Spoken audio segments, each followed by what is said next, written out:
Hello friends. Today we are going to be summarizing the movie, The Dreamers, from 2003. We start in a movie theater, where a group of young people watch a movie while one of them narrates to us.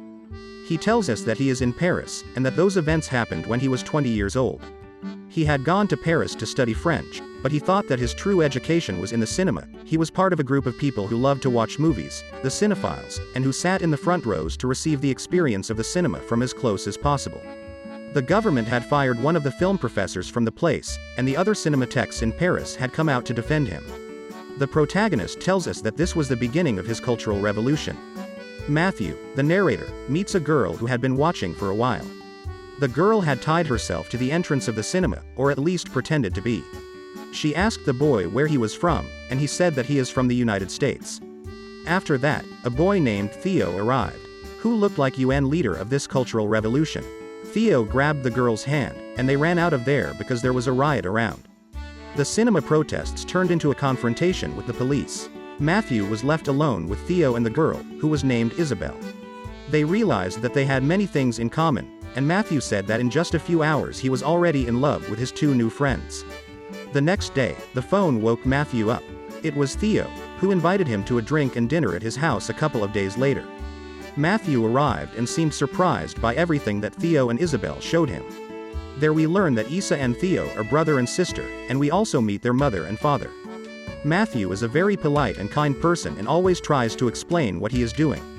The whole family is watching him, and Matthew plays with a lighter while he doesn't realize he's being watched. We realize that Matthew is a dreamer who is aware of shapes and harmony in objects. The father, who is a writer, admires Matthew and questions his son about the protests in which he participated. Then the mother invited Matthew to sleep there. Isa turned out the light and lit some candles, talked to Matthew a bit, then kissed him before going to bed. Theo led Matthew into a room at the far end of the house, and Matthew seemed surprised at the size of the house. Later, Matthew woke up in the bathroom and noticed that Isa and Theo were sleeping in the same bed. The next morning, it was Isa who woke Matthew up. She always seemed to be in a movie, and took advantage of her reality to live it. Isa asked Matthew to touch her lips, and then he did. Matthew then said that he wanted to leave, but his brother and sister invited him to spend the next month at their house, since their parents were going on vacation. Theo took Matthew on a motorcycle to his hotel, and Matthew unpacked his things. Matthew was happy there because he shared the same great interest in film as Theo and Isa. The trio spent all their time together, doing challenges in the streets and talking about movies and politics. We realize that Matthew is starting to like Isabelle a little too much, and even keeps a picture of her. Then she entered the room dressed in white, imitating another movie in which Marlene Dietrich acted. In the end his brother guessed the movie, and the three started a kind of game of strip poker. Matthew was stunned by what was happening because apparently he had never encountered people like Theo and Isa. After that, they went to a bar, and Theo told him that Isabelle is his twin sister. Matthew also reveals that he has two older sisters. On one of his adventures, Theo proposes that Matthew be with Isabelle, to which Matthew is stunned. Since he likes Isa, he can't stop looking at her. She takes off her blouse and poor Matthew can't take it anymore. Matthew hides in a closet and Theo goes out to chase him around the house. When he finds it, Isabelle also shows up, who discovers the photo Matthew had saved of her earlier.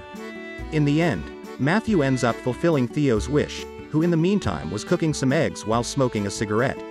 Outside, in the streets, there were still marches and protests. Matthew and Isabelle went on like on a honeymoon, and Isabelle even started telling him that he was her first love, her best love. The trio entered a love triangle stage. Matthew told Theo that he felt he had come to join the two of them. Theo told her no, he liked her but they weren't meant to be three. The next day, Isa made a meal Matthew didn't know about, and Theo didn't want to eat it. Matthew couldn't swallow either, and they realized there was nothing else to eat in the house. Nor did they have any money left that their parents had left them. The telephone lines were damaged, so they couldn't call either. Theo went down to the alley and searched through the trash, bringing the best he could find into the dining room. Outside, meanwhile, there were more and more protests and murals painted on universities. The three of them had fun, talked about music, movies and politics, and time passed while they enjoyed themselves and took long, relaxing baths. Isabelle asked Matthew for proof of his love. After an argument, Matthew proposed that they go out on a date.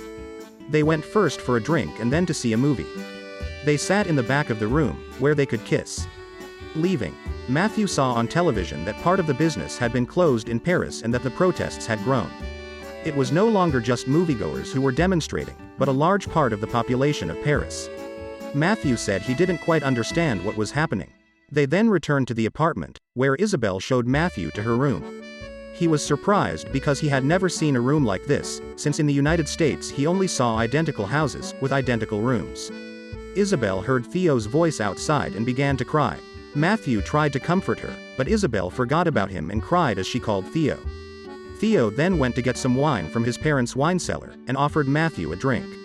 They talked about what is happening on the streets, and Matthew questions that if he believes in what he does, he should be on the streets and not there. Matthew choked him up a bit and told him he talked too much. In the end, Isa intervened and the three of them were fine again. Matthew and Theo fell asleep, and Isa woke Theo up and made him swear that theirs would last forever. Theo hardly understood him.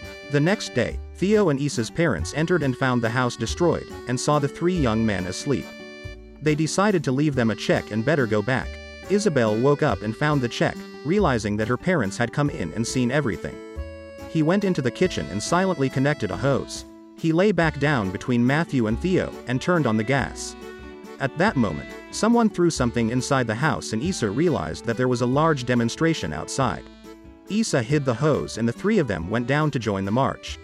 Matthew tried to talk Isa and Theo out of fighting the police, but in the end they did. Theo threw an incendiary bottle at them, while Matthew left the scene.